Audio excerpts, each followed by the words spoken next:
Terima kasih Pak Teguh atas kesempatannya. Kamera. Suara kedengaran Pak ya? Suara kedengeran. Silakan Pak Rafiq. Ya. Jadi gini Pak Teguh, saya punya INKP ya, udah sekitar 1 tahun lah saya pegang. Harga average-nya sekitar 7.500-an, itu 14% dari porto yang saya punya. Ya. Sempat naik sih, jadi pernah 10.000. istilahnya floating profit sekitar 30% ya, waktu 10 Iya, ribu pernah nyampe. 10.000 ya. Kemudian habis itu pelan tapi pasti turun terus sampai sekarang ya, itu di terakhir kayaknya 7.500 lagi kayak sekarang ya. 7.500. Jadi di saat saya kira INKP itu nggak ada masalah dari sisi kinerja Pak ya, jadi bagus banget Pak. Jadi kemarin aja laba bersihnya itu 13 triliun ya. Rekor Eh, itu. Laba bersih iya, terbesar di betul. sepanjang sejarah. Dan PBV-nya juga murah banget Pak, sekitar 0,4, PER-nya 3 gitu ya. Ya. Jadi menurut saya perusahaan ini sangat murah dan saya sebenarnya masih yakin sih bahwa tentang INKP. Cuman saya pengen dengar pendapatnya Pak Teguh aja terkait dengan kenapa sih kok INKP kok tiba-tiba pelan-pelan turun gitu ya. Terus kemudian prospeknya gimana kira-kira ke depannya? Saya jawab ya Pak Rafiq. Karena saya yakin banyak sih kalau value investor pegang saham ini. Saya juga pegang soalnya. Dan apa namanya, posisinya lagi nyangkut ya. Ya mending kalau cuma nyangkut ini udah lama pegangnya kita. Dan sempat profit, ngapain waktu itu nggak kita jual waktu itu ya. Nah tapi begini intinya. INKP ini Pak, sebenarnya kalau kita lihat kinerjanya ya, bagus banget. Prospeknya cerah. Tapi banyak salah kaprah investor terhadap sahamnya. Salah kaprah pertama, satu, INKP ini punya citra utangnya gede banget. Utangnya gede banget. Dan di masa lalu mungkin betul utangnya dia gede. Tapi kalau kita lihat kinerjanya yang terbaru ya, kita lihat aja di sinilah biar cepat. Nah,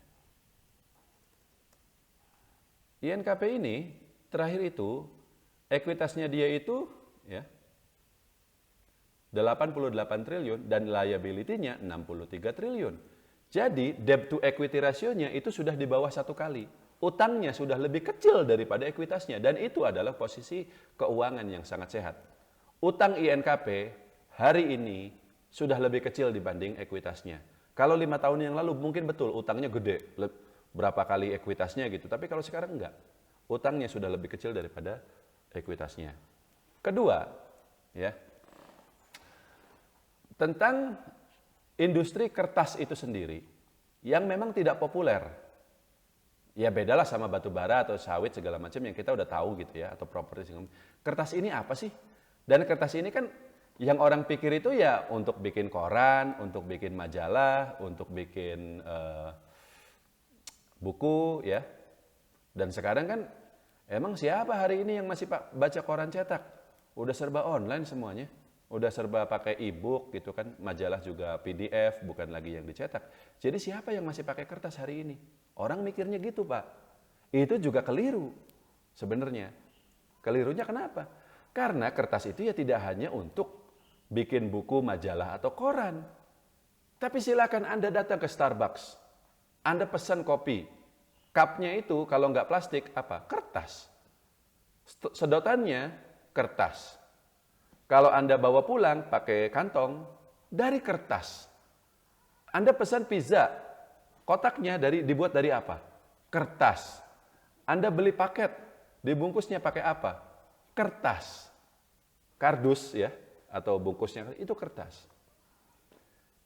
Disebut kertas industri. Kalau kertas yang untuk cetak buku dan segala macam, itu kertas budaya. Jadi kertas itu secara umum ada 2 jenis. Kertas budaya dan kertas cetak ya, dan juga kertas industri. Untuk kertas budaya mungkin betul bahwa penggunaannya berkurang saat ini karena semuanya sudah serba digital. Tapi untuk kertas industri justru booming, Pak. Penggunaannya itu sangat-sangat meningkat dan itulah yang menjelaskan kenapa labanya INKP rekor tahun ini, terbesar sepanjang sejarah. Tahun 2018 ketika INKP naik sampai 20.000, labanya dia itu cuma $500 juta ketika itu. Hari ini $800 juta labanya. Tapi harga sahamnya malah 7.500. Nah, jadi itu salah satu penyebab kenapa saham INKP ini agak susah naik, malah turun lagi ya. Karena adanya salah kaprah itu. Tapi menurut saya Pak, jadi maksudnya gini, namanya salah kaprah, tapi kan tetap aja dianggap sebagai kebenaran. Karena apa? Karena orang nggak baca. Orang cuma berasumsi utangnya gede.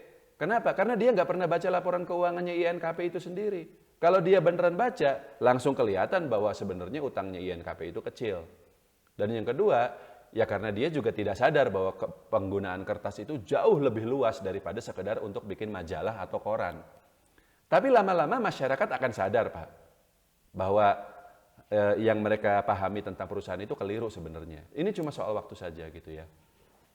Nah, tapi karena adanya salah kaprah tersebut, ya, dan yang kedua adalah karena penurunannya INKP, silahkan Pak Raufik perhatikan, itu mulai bulan November 2022. Waktu Pak Raufik bilang floating profit 30%, INKP di harga 10.000 kan, itu memang di bulan November 2022. Habis itu dia turun terus sampai hari ini. Nah, coba cocokkan dengan grafik IHSG. IHSG juga turun sejak November tersebut, Pak. Sejak September lah lebih tepatnya. Tapi intinya adalah waktu bulan November itu INKP masih naik sendiri karena memang laporan keuangan kuartal 3 keluar dan hasilnya bagus ya. Tapi setelah itu ya karena semua saham turun ya akhirnya dia ikut turun. Begitu. Ditambah salah kaprah itu tadi, orang jadi ragu-ragu dengan prospeknya, akhirnya ya udah turun gitu ya. Cuman menurut saya asalkan nanti kondisi pasarnya agak bagusan dikit aja, IHSG ke 7.000 ya, nggak usah naik banyak-banyak lah gitu ya. Dan saya sih percaya ya, dalam waktu sampai paling lambat sampai akhir tahun nanti, ini kan masih bulan April Pak, baru bulan Maret awal April, berarti kan tahun 2023 ini masih 9 bulan lagi.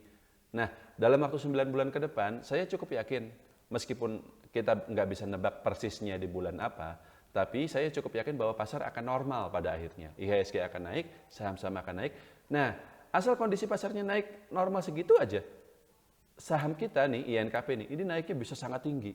Seperti di tahun 2018. Tahun 2018 apakah IHSG naik tinggi? Enggak, Pak. IHSG tahun 2018 itu udah mulai stuck. Tapi dia juga nggak ada cerita Silicon Valley Bank atau apapun ketika itu. Jadi nggak turun juga gitu, jadi stagnan. Jadi yang kita perlukan tuh bukan IHSG-nya bullish, enggak, IHSG stagnan aja. Tapi kan enggak ya, sekarang IHSG turun terus ya. Memang rebound tapi turun lagi, rebound turun lagi gitu. Tapi kalau nanti dia udah mulai stagnan di level 700, 7.000, 7.100, nah itu INKP bisa naik sendiri. Dan terakhir yang ingin saya sampaikan juga, banyak orang menghubungkan penurunan INKP ini dengan penurunan harga kertas di pasar internasional. Ada namanya itu kertas pulp ya, kraft pulp. Pulp itu bukan kertas sih, tapi bubur kertas. Jadi yang masih harus diolah lagi menjadi kertas, seperti itu. Nah, datanya bisa dilihat di sini memang. Kita lihat di sini. Jadi memang seperti halnya harga batu bara, harga sawit, harga minyak dan seterusnya yang memang turun dalam beberapa waktu terakhir, harga kertas ini juga sama, Pak. Sejak awal tahun 2023 nih ya, dari dia harganya di harga 8.000 yuan ya, yuan itu mata uang China, 8.000 yuan per ton, dia turun sampai sekarang 5.600 yuan per ton. Nah, tapi balik lagi, harga segini sebenarnya masih sangat tinggi jika dibanding harga pada tahun 2020 yang hanya mencapai 4.500 dan pada bulan November 2021 harga kertas ini, bubur kertas, sekali lagi ya, bubur kertas, bukan kertas. Itu pernah juga turun sampai 5.000, tapi habis itu dia naik lagi. Jadi, dia sempat turun, tapi habis itu naik lagi. Jadi sekarang dia turun, ya belum tentu dia akan turun terus, bisa jadi naik lagi. Karena memang kebutuhannya masih sangat tinggi, seperti itu. Nah, tapi katakanlah harga bubur kertas ini, ya udah di situ aja, dia nggak akan naik lagi gitu ya, seperti misalnya kita katakan harga sawit yang memang nggak akan naik lagi seperti itu. Maka itu belum tentu berdampak negatif terhadap kinerja INKP. Kenapa? Karena INKP ini hanya 37% produksinya yang merupakan produksi pulp. Selebihnya produksi kertas budaya itu tadi dan juga kertas industri. Jadi ada 3 macam, pulp, kertas budaya, dan juga kertas industri. Nah, pulpnya itu hanya 37% yang mentahnya. Sisanya adalah produk hilir yang memiliki harganya sendiri. Bu, jadi nggak bergantung pada harga pulp itu tadi gitu. Dan biasanya jauh lebih mahal. Karena itu bukan lagi bahan baku, tapi memang sudah produk jadi gitu. Kertas industri dan juga kertas budaya ini. Satu lagi sebenarnya Tekim ya, saudaranya INKP, Tekim ini malah 100% produksinya adalah kertas budaya dan juga kertas industri. Dengan kertas industri lebih besar daripada kertas budayanya. Dia nggak produksi pulp. Jadi kalau INKP, dia mungkin masih sedikit dipengaruhi lah oleh harga pulp. Tapi kalau Tekim enggak, Pak. Dia nggak dipengaruhi karena dia tidak memproduksi pulp. Dia memproduksi kertas jadi, produk hilir. Yang memiliki harganya sendiri.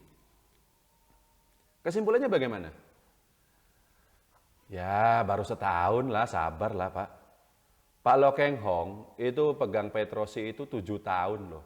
Sampai akhirnya beliau berhasil keluar dan cuan besar. Dan banyak lagi contoh-contoh lain yang pegangnya sangat lama. Ya saya nggak lihat kita harus tunggu sampai 7 tahun untuk INKP ini, enggak.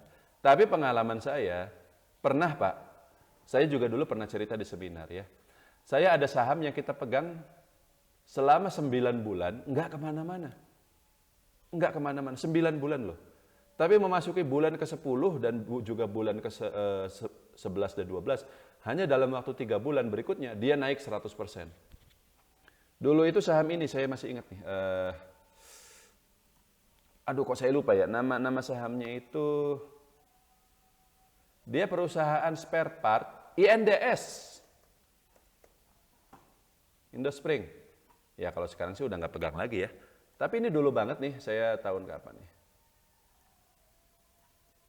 Nah ini. Tahun 2016. Jadi waktu itu kita beli di harga 900 ya, 900-an sekian di sini. Sorry, saya tunjukkan dulu.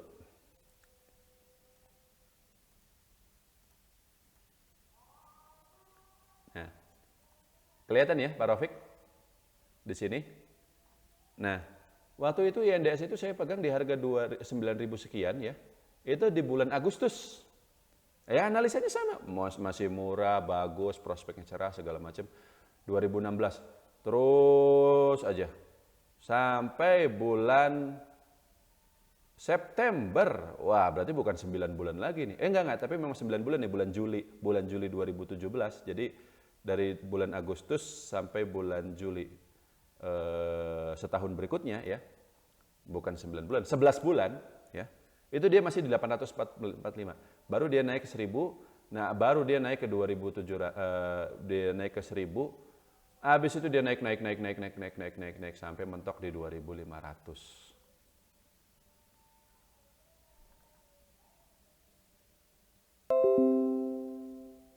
Sayangnya saya sendiri ketika itu udah jual di harga 1000 karena udah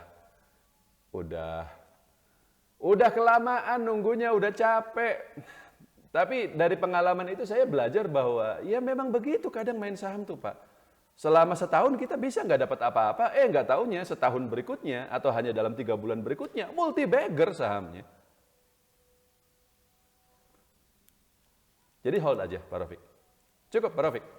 Sedikit lagi Pak, apakah ada pengaruhnya terkait dengan dividen ya Pak? Karena kan INKP kan kecil ya dividennya ya Pak?